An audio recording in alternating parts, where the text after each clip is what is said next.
Hello and welcome. The goal of this podcast is to get listeners connected with others in the sports industry because they say it's all about who you know, and now you know us.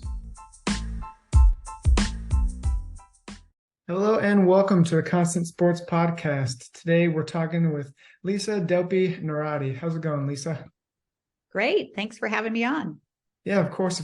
So we're going to give our listeners a little bit of background to yourself. It's very extensive. She's traveled all over the world, been a lot of places, done a lot of things. So we're excited to get into this. So we'll just start. Lisa is the director of the sports management program and an associate professor of sports management at George Washington University School of Business. She has been a professor of sport, event, and tourism management at the George Washington University for more than 30 years. Dr. Delpy Neirotti works with a number of sport event organizations, sponsors, and professional teams to conduct economic and research studies, including the Olympic Games. Here comes a long list, so pay attention. Olympic Games, World Cup, BNP Paribas Open, Citibank Tennis Tournament, Rock and Roll Marathon, the Marine Corps Marathon, college football bowl games, and among others. And then one last fun fact I thought was awesome is that she's traveled 81 countries, attended 21 consecutive Olympic Games, as well as 6 World Cups. So there's the introduction, and that's awesome. You've been all over the place, been around, and kind of been in the trenches for a while. So we're happy to have you on today. Well, thank you. Yes, it's been a great career, and there's so many things to do in this field. Right. Yeah, and that's kind of some of the stuff I'd like to talk about today. Is you have such an extensive background, so we'll try to kind of touch on a little bit of everything, but let's just start kind of from the beginning. Why did you choose a career in sports and kind of what led you down this path? I was a competitive swimmer, but knew I was never going to make it to the Olympics, but I had a real love for the Olympics. I actually started in the science side. My undergrad was in exercise science. And then in my junior year, I went to the U.S. Olympic Training Center in Colorado Springs and worked in the lab. But at that time, believe it or not, there were only 3 interns for the whole organization. Oh. And so part of my role was to take some of the VIPs and sponsors on tours of the facility. And I realized early on that I liked being outside the lab more than in the lab. And right. So I finished up my exercise science degree, but decided I wanted to move more into the business side of sports. And back then, I mean, we're talking early, mid 80s. Sports management was just starting as an academic field and really as a profession. So I was early on in the sports management side. Perfect. And yeah, I feel like I'm kind of the same way, as well as others I'm in the industry where, you play through high school, maybe you do some dabble in college a little bit and you realize you love sports and you just want to figure out a way to work in sports. So I'm with you there. I played a little bit of junior college baseball and realized I'm not going to the professionals, but I love the industry, so I'm gonna have to make it work. So I'm with you there. Yeah, and from that internship, it led. They offered me an opportunity to go to my first Olympic Games, which is in 1984 Winter Olympics. And I'd love to. If this was a question and answer, I'd love to see if anybody in the audience knows where those were. The country does not exist anymore. It was Sarajevo, Yugoslavia. Okay. So I had a great opportunity to go over there, work my first Winter Olympic Games. And then I'm from Southern California. Mm-hmm. And so on my return, I also worked for the IOC at the 1984 Summer Games in Los Angeles. Right. And I've been going to each Olympic Games since as either a volunteer, a researcher, consultant. And it's been a great experience. Yeah, no, that's awesome. I can only imagine all the industry related stuff and stories you have just from all those years going to the Olympics and working those events. And then that kind of gets me into my next question. Could you tell the viewers why and what Teams is and what that's all about? Right. So prior to finishing my PhD, I had an opportunity to travel around the world studying the Olympic movement, finding out how different national Olympic committees raised money and what they did with that money. And through that experience, I saw the economic impact of sports events in different cities because I went to events throughout these 56 countries that I visited at over 2 years. Right. And I realized the intersection of sports, tourism, and economic development. And so, you know, I graduated, started at George Washington University, but continued to see this trend. And so I started the Teams Conference, Travel, Events, and Management in Sports, where it's one-stop shop. You have cities coming to represent all that they offer, whether it's venues, hotels, and then you have sports properties. For example, all the national governing bodies. Each national sports governing body hosts at least 17 events a year. From, you know, you have your junior nationals, your senior championships, your masters competitions, your Olympic trials, all of these different events, and they all need hosts. They need a place to be held. Right. And there's all these cities that are vying to host these events. And so it was a way to do matchmaking, basically. So it's not only the cities, the property rights holders, and then also the vendors that are involved, whether it's people making the shirts or the medals or the timing systems. So there's anybody and everybody that's involved with organizing sports events comes to the Teams Conference. Okay. And then is it once a year? It's once a year, twice a year? Once a year in the fall. This year it will be in Fort Lauderdale in September. Okay, awesome. And we'll set up links so the people that are interested or want to learn more, that they can go there and check out the website and see what it's all about for the viewers here. And then touching on mega events, as we call them, how long does it take to plan these? Can you give us a brief kind of background into the mega events and just some of the stuff you've been involved with? So most of the time, Olympic host cities are named 7 years in advance. And Qatar was named actually 11 years in advance because FIFA ended up naming 3 host cities at once.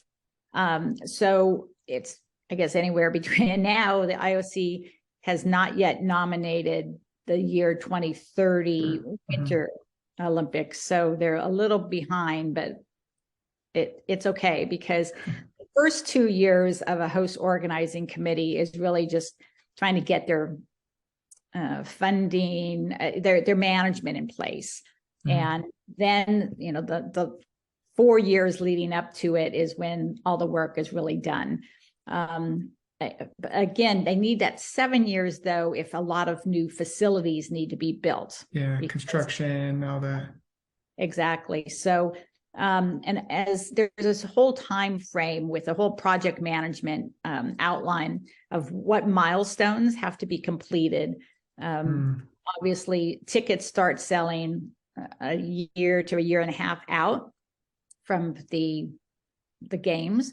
And so you have to, backtrack, and you have to have what facilities and how many seats and, how many tickets can you sell. So all of that needs to be in place before you can start selling. Security, that starts early, and each city has a different level of security needs. But, there always is 3 rings of security around a major event. And, again, each host city has uniquenesses. So Qatar, unlike other World Cup hosts, they had all the teams in one location within an hour. They had 8 different stadiums. And so everything went really well. I mean, I was very impressed with how the Qatar Organizing Committee managed it. The one thing that they kind of failed on was they didn't have an Olympic lane, because in the past, when a host city for World Cup, they usually only had 1 match at a time. It's like having just 1 football game on Sunday. And so maybe a host city would have a World Cup match every 3 days. But here they had 8 matches going in the early stage, and they had great metro access and bus systems. But a lot of people also in Qatar drove their own personal cars. For the Olympic Games, you're not allowed to have personal cars. And so they didn't do a good public announcement encouraging people don't take your own personal cars, because then there was a lot of personal cars coupled with the buses and the VIP cars. And so it wasn't express, even though it would be an express bus. But that's lessons learned, because in the past World Cups, you didn't need an express lane because it wasn't multiple matches at the same time. Yeah, working at the same type of So, venues. we learn as we go along. And I did see later on in the matches, they started asking people, please don't drive. Right. But that's what I was going to say. Were they like, hey, no cars, stop driving? And it kind of sounds like they figured it out a little bit. They had a huge parking spot for all the personal cars that come in. Again, for mega events around the Olympics, like Super Bowl or Olympic Games, and there's no parking lots for security reasons, but also transportation reasons. They force everybody onto mass transit. Right. And then you mentioned a little bit about the 2030 games. So I was just curious, I was reading some stuff about Salt Lake was kind of in the running, and is it common because they've had it before. So is it common for a city to have one of these mega events twice in kind of like a lifetime, you could say? Yes, it's common, and it's going to become more common with the world that we live in terms of sustainability. Right. And Salt Lake has excellent venues. They've kept those venues up from the 2002 games. They are ready to host anytime the IOC wants to bring the games back to Salt Lake. I'm going to be honest that leading up to the games, I was a little questionable about how they were going to go, but they put on excellent games, well organized, fun, and I think they would do a great job. I think the question now, from a US OPC perspective and a LA 28 perspective, is it feasible? Is there enough funding to support both the summer games in 28 and a winter games in 30? Those are back to back. Now, we have had experiences where we held similar to what we're doing here, we're doing the 26 World Cup and then the 28 Olympics. Yep. We did do the 94 World Cup and the 96 Olympics. So that's not as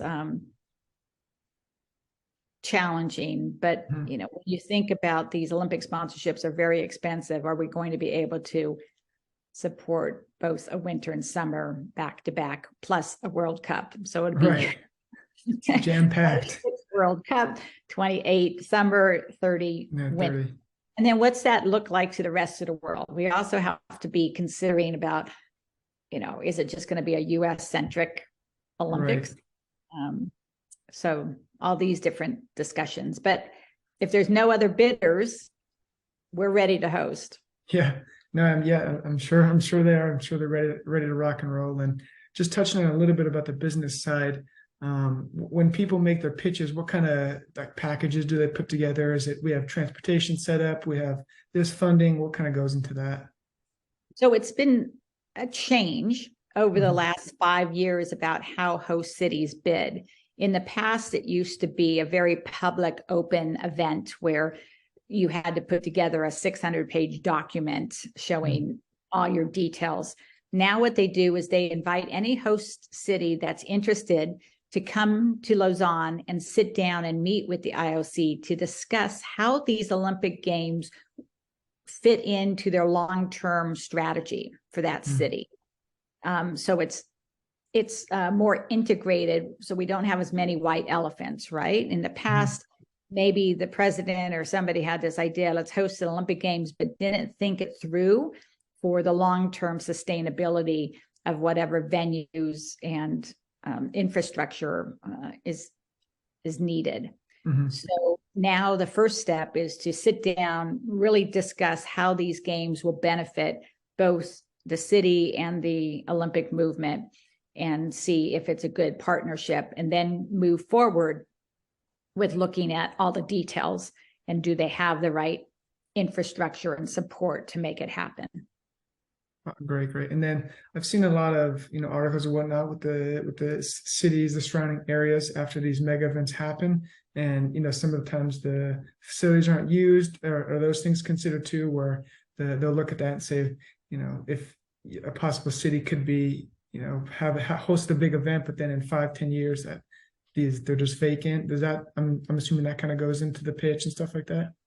Well, all of these cities come in with this great plan Right. and Yeah, of said, course. oh, yes, we're going to be doing all these things with our venues. Now, in the case of Brazil, when they bid, the economy was good. They looked like they were turning around in terms of crime and, getting their country more professional, I guess you would say. Yeah, yeah. But then, the downturn happened, and they had plans to reduce the venue sizes and to reuse the venues like Qatar is saying they're going to do. But that takes money to disassemble the venues. Right. And to ship them and to do the things that they said they were going to do. And they barely had any money to do anything at the end. Like Paralympic Games came after the Olympics, and they really did not have any resources to support Paralympics. So those venues are just deteriorating, unfortunately. Most of them are not in use and not doing anything. They had plans to make schools out of them and do some other really great things. But when you come to like a United States or a London or countries that have a great sports history and activities, those facilities, most of them are already built, and then they're being reutilized. Right. London, they built a whole new city, East London. And, I went back recently, and all the Olympic Village that they built are now housing units, and the mall that was there is still very active. So you have some good examples, and you have some examples that are not so good. Right, right. Greece, the one great legacy is the metro system and the new airport. So they put in an airport infrastructure, because Athens really needed a metro system, and the Olympic Games pushed it and made it happen. They had been talking about the metro system for years, but without the games that pushed it, it wasn't going to happen. But on the other hand, then they had these facilities that are just sitting in ruin right now. Yeah. That's kind of a fascinating part of the Olympics and these world events, mega events, is kind of what happens after. And like you were mentioning, there's, some cities where you kind of come at like a real estate point of view, the business side of view, you can kind of flip them into, repurposing them and making rides out of things. And I've been to the Salt Lake one, and I think it's like one of the downhill skis. It's like a ride now. So they kind of repurposed it for that thing, and as the East London, as you were mentioning. So I think it's all about how you can come in after and repurpose it, and it's to kind of build off what's already there, of course. And, the cost, I just want to say this real quickly, that Sochi, they say, $50 billion. You have to understand that, first off, half of that was graft money. They paid off everybody. But then, okay, 25 billion. What they did was they built a ski resort. Think about building Vell Ski Resort or Breckenridge. They literally they had one run up on the hill that you basically had a helicopter to. And somehow the IOC gave it to Russia, to Sochi. And they literally had to build a whole metro line. They built a whole ski resort. They built all new hotels. They had to do a water treatment plant. They had to do an electric grid. So that amount of money was not the Olympic Games. The Olympic Games was, 5 billion. But most of that was paid for from TV rights and sponsorship and all. It was all the infrastructure. So here in the United States for the Summer Olympic Games, we're not building anything, right? Yeah. So we're going to have some surplus, which like in 84, there was $200 million surplus that's still in the 84 Foundation. That's serving with grants to provide sports access for disadvantaged youth in the LA, Southern California region. Perfect. Awesome. Well, that's this has been great so far, but I want to transition a little bit, and I would talk about this for hours. Transition a little bit to the sports management degree there at George Washington. Why should a prospective student look that wants to get into the sports industry look to get a master's or a secondary degree in the first place? Well, as a marketing professor, our unique selling proposition, USP, is that we're in the business school. And we were the first sports management program in the business school. I started in 1991, and we have just progressed. We've always been adding courses based upon what's the trends. So we were one of the first to add sports social media. We were the first to add data analytics. You know, we keep ahead of the trends, and I think that's unique. So we're in the business school, we're not in continuing education, and you can get from your MS, you can continue on to do your MBA, but you can also get specialized graduate certificates in whether it's human resource or digital marketing or international business consulting. So you can specialize within your sports management degree, some really focused business programs. Really, right. And then we also have over 500 alumni actively involved.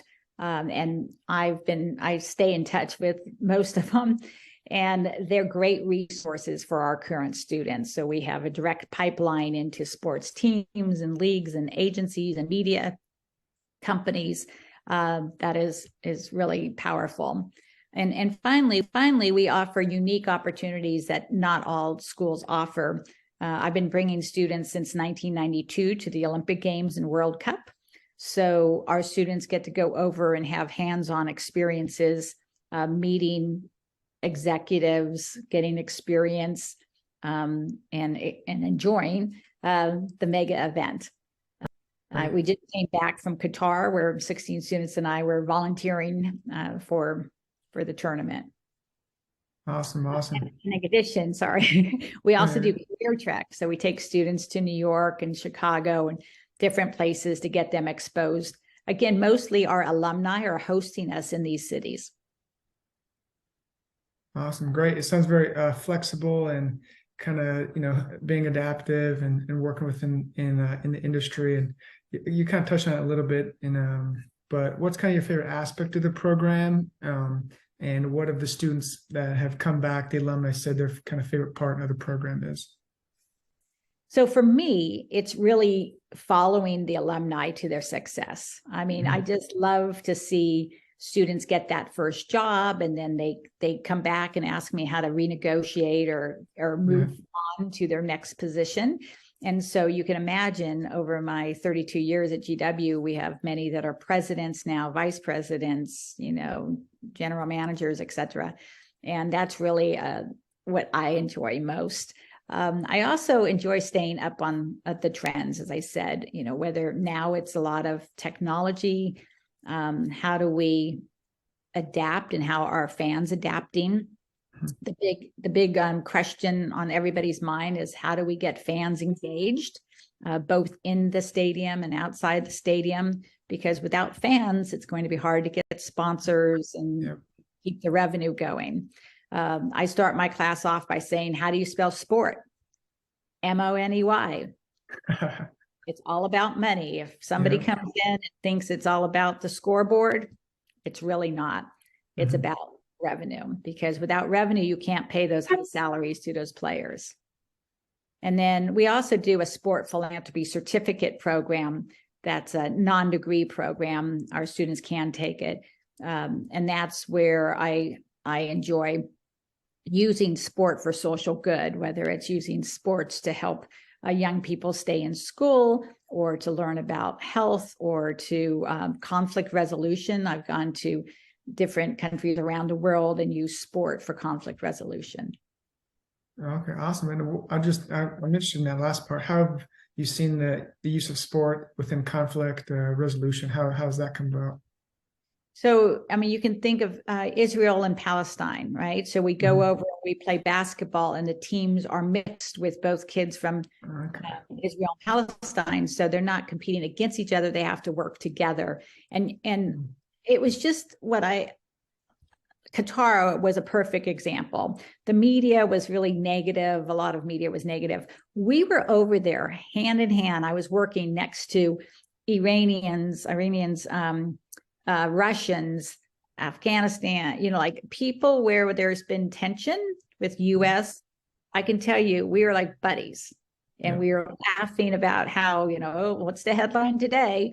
And, US played Iran, and everybody was just loving sport. So sport really does bring people together. And I know that power from the Olympics, from the World Cup, and I like to bring it down to the local area. I mean, to the local grassroots. The communities. And I agree. I think sports is just a great, equalizer, brings everyone, like you're saying, everyone together, and doesn't matter about anything else. But, when you're in the stadium rooting for the team, it's also, you're all like, on one team essentially. And, that's just awesome about sports. In my work in Africa, it's empowerment of women, it's education of HIV, AIDS, trying to eliminate that or get testing. So sport does bring people together for education, for health, and for conflict resolution. Yeah, beautiful. I agree 100%. That's awesome what you and the alumni are doing, and we'll look forward to following that. I did want to mention where our alums are. I mean, I could tell you they're in, all the team, all the teams, NBA, MLB, soccer, etc. In DC, Philly, New York. We got Boston, LA, New York, Chicago, Cleveland. I mean, they're kind of all over. Yep. But then they're also with the leagues. We have representatives at all of the 5, leagues, plus NWSL, and a lot of conferences, collegiate conferences and universities, and Excel, sports marketing, Octagon, Wasserman, WMG, that's Endeavor. So they're in agencies of CAA, and then they're also with organizations like the International Olympic Committee, the USOPC. And so we do really focus on what is your interest and how can we best prepare you and connect you with the right people for your interests. Wonderful. And then speaking about, connecting with the right people and connections and whatnot, I'm assuming the professors at the program are very engaged, with the students and the other faculty. So can you give us a little background on the professors, what they do, how involved they are, etc.? Well, I'm so excited. For years, we've had Meredith Geisler as an adjunct who came in and taught a course or so, but I finally pulled her away from the industry. She's had 40 years experience being a publicist for, some of the top athletes out there, including Grant Hill and many others. And so she is now full-time with us and teaching our sports media and communications and other classes. But you can imagine, as a publicist for top NBA other athletes, her Rolodex, I'm outdating her phone, thousands of great contacts, coupled with myself. And then we have Ellen Zavian for sports law, who's was the first female agent back in the 80s. And she's been with us for over 25 years now. So you can see the people who come to work at GW, they have practical experience, plus they have stayed with us. We don't turn over a lot because we want our alum to be able to come back and work with us continually. And that's really important for us, that career development for life. Yeah. And then on top of that, we have some new faculty that actually were alums, but now, like, he's the senior capologist and contract manager for the NFLPA. He went through our program, and then he went out into the workforce, and then he comes back and teaches our sports finance and capology class. And I can tell you that's probably one of the favorites, because I think we all dream about being a GM or a president of a team one day. And the students get to live that out in this class. They do contract negotiations, and they learn about how teams have to manage their finances in order to pay the athletes what they want. Right. Yeah, that sounds fascinating. And like you're saying, I feel like everyone has their favorite team, favorite player. And as soon as their contract comes out, you look it up and you see how much they're getting paid per year. But then at the same time, that team, that organization is a business. And so they have to crunch the numbers and make sure, their business is still looking good and they can pay them and they got bills and stuff to pay. So that capology class sounds fascinating. And then our sports analytics class is run by Scott Lewis, and he's worked, starting off with the NBA, and then he went to the Washington Nationals, and he went to DC United, and he went to the Orioles. Now he's with Zoomp, a vendor that crunches numbers for sports organizations and sponsors. And so, obviously his experience and is invaluable. Wonderful. Yeah, that's quite the roster there. And that's just the extensive background. And I like the practical, knowledge to bring into. And I've seen that, my time here in the industry, it's kind of like I like having the stories, the background, and also like the experience, so that I can kind of picture, get the real world experience. What's it like, building my career? What can I expect? Things like that going through. And then Zane Jaffrey teaches our basketball analytics. Our students, have indicated that they're most interested in basketball. I mean, some are interested in everything, but basketball was a favorite for many. So we brought him in. He's a data scientist for the Washington Wizards on the player side. And so he works with our students in basketball analytics. We also offer an esports class. We offer, this year, we offered management of global football, because more and more people are interested in soccer, football, and that coincided with our World Cup course, our trip. And so we brought in people who just bought teams over in England. We had youth soccer representation all the way up to MLS discussions. And City Group, one of our alums is the person who negotiates all Citigroup's contracts, player contracts. So that means that they have 9 teams now, Citigroup, 9 teams, and all the contracts for players have to go through him. Okay. So he's busy and probably has touched more player contracts than anybody else in terms of football, soccer. So, I'm with you. He's probably got a lot of things to do during the day, it sounds like. Never dull moment there. No.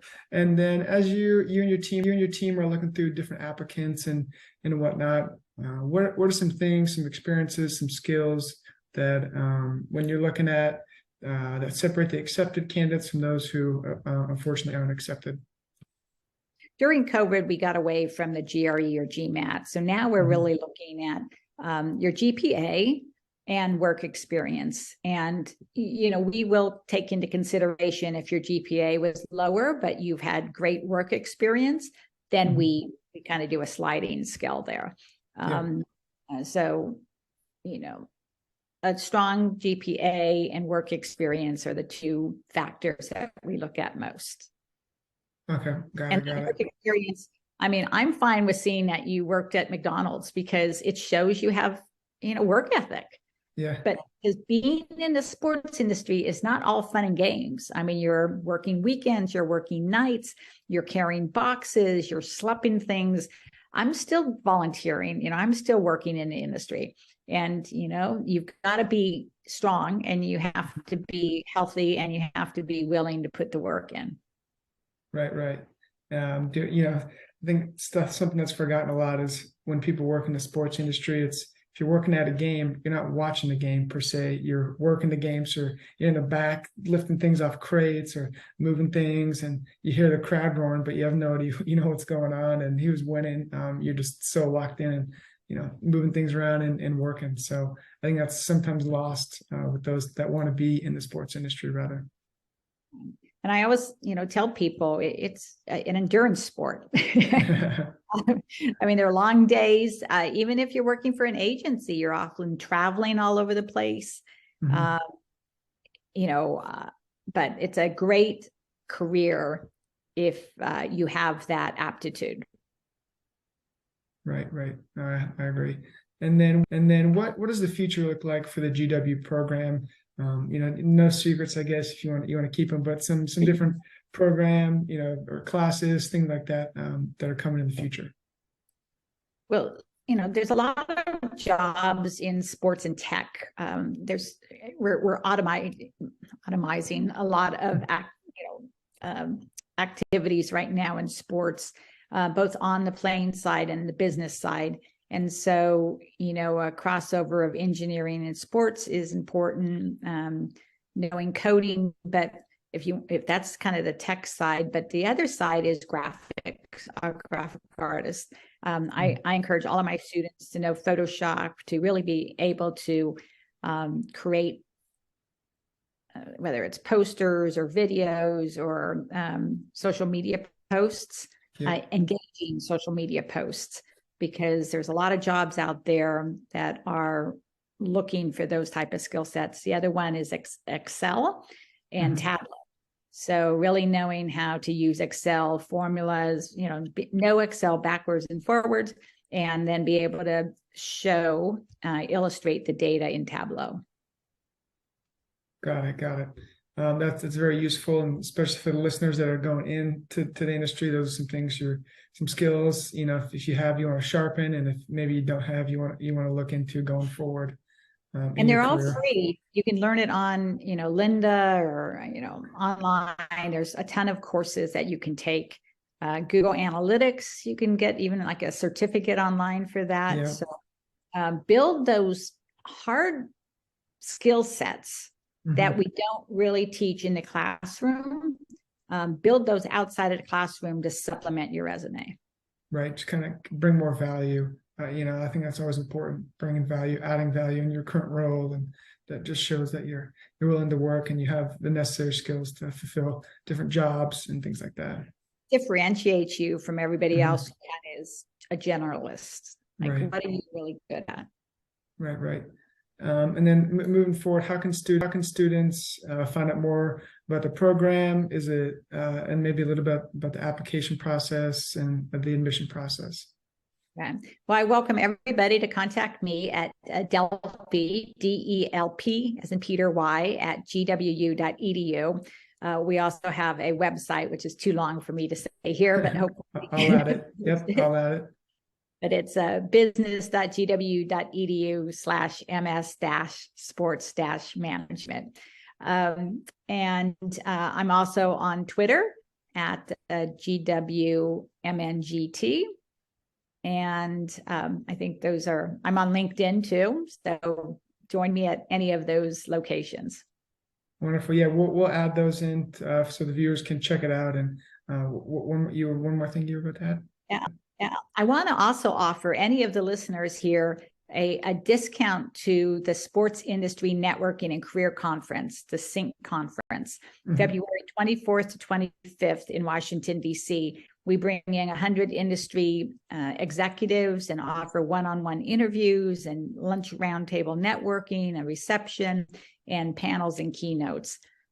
So, we've got the owner of DC United. We have Michael Rabel with PLL. We have just a number of other exciting executives that will be joining us, and we welcome you to join. I can give a code for this podcast and just mention, you can even email me and mention that you listened and you'd want the discount for the conference. Yeah, of course. Yeah, we'll add that in, and to the viewers, we'll add it to the weekly newsletter and things like that, and we'll push that out there for everyone. And just to wrap up, Lisa, I appreciate the time you spent with us today, and the viewers are they're going to learn so much from this podcast. We can't wait. But I just want to wrap up with a no huddle. So I'm going to ask you a few questions here, and just kind of the first answer that comes to your mind, all kind of sports related and based upon your experience. So what country hosted the best World Cup? I enjoyed France 98. Just the French are so passionate and a great organization overall. Wonderful. And then what's your favorite quote or motto? Say yes, similar to just do it. But if somebody offers you your job or offers you an opportunity, just say yes, because you never know where it's going to go. Even if you don't think you may have that right skill or you think it's not worth your time, do it. Yep. Agree 100%. And then out of the 81 or so countries you visited, what's your favorite country? I divided up pleasure and education. So I love Spain and Brazil. Education is China. And then most recently, I've had the opportunity to spend a lot of time in the Middle East. Saudi Arabia is growing in sports. And so I'm doing a research study there, and I've enjoyed visiting that country and learning more about its growth opportunities. Wonderful. And then what's your favorite book that you've read? Shoe Dog, all I about Phil Knight. And I've always been fascinated with the sporting good industry. Up the road from Washington, D.C. is Under Armour. In fact, Kevin Plank's mother went to George Washington University. So I really like to see, I'm an entrepreneur at heart. And so I really like to see how these shoe companies or businesses were developed. Yeah, no, it's fascinating. So fast. Yeah. And then how do you stay up to date with the industry, different articles, books, websites? What do you use to stay up to date? Yeah, obviously it's Twitter and LinkedIn. I spend a lot of time on LinkedIn. I like to just keep track of where people are moving, what are they doing. Twitter sometimes gets a little bit overloaded, but it's always good to keep up with those. And I try to follow as many people as possible. Awesome. Appreciate it. Well, that wraps up this episode of Constant Sports Podcast today. And we really appreciate you stopping by and giving us your experiences and some stories you had. And if you have any kind of last words or last remarks, the floor is yours. Well, I look forward to hearing from some of the listeners. Always open to further discussion and maybe see you at SYNC or in the sports management program at George Washington University. Perfect. Well, thanks again, Lisa, and we'll stay in touch, and we'll make sure to send out those codes and connect people with the right people in sports. And we're looking forward to following your career and seeing the other countries and World Cups you'll be able to visit. Sounds great. Thank you so much. Yep. Bye. Thank you. Have a good day. Bye.